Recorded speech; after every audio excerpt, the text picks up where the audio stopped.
Au Zimbabwe, le gouvernement a ordonné aux banques de cesser d'attribuer des prêts aux entreprises privées et aux ministères. Cette décision à effet immédiat vise à mettre fin à la spéculation contre le dollar zimbabwéen et ainsi arrêter la dévaluation rapide sur le marché noir. Le président Emmerson Mnangagwa a sommé samedi 7 mai 2022 les banques de suspendre leur activité de crédit dans le cadre d'un plan de redressement du pays miné par une inflation galopante, nourrie par la guerre en Ukraine et l'envolée des prix des matières premières. Quand on observe la situation de près d'un point de vue économique et même sur le plan législatif, quant aux mesures qui ont été prises par les autorités zimbabwéennes, ces mesures-là sont des mesures d'urgence et des mesures provisoires. Elles ne peuvent pas s'installer durablement et elles n'est pas la solution viable et pérenne pour que le pays puisse se redresser. C'est pour cela qu'il est important que le Zimbabwe pense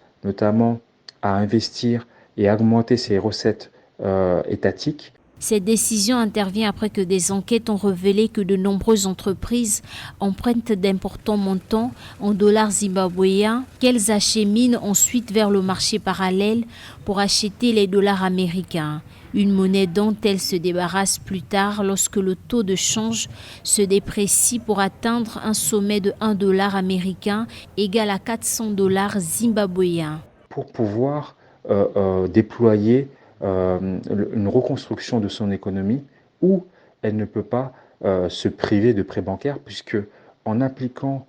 ces mesures drastiques, elle empêche non seulement d'assurer un climat d'affaires, non seulement elle envoie également un mauvais signal à ses entrepreneurs locaux et cela peut également baisser l'investissement de potentiels investisseurs étrangers. L'économie du Zimbabwe est plongée depuis plus de 20 ans dans une crise profonde qui a notamment entraîné un retrait des bailleurs internationaux en raison d'une dette insoutenable.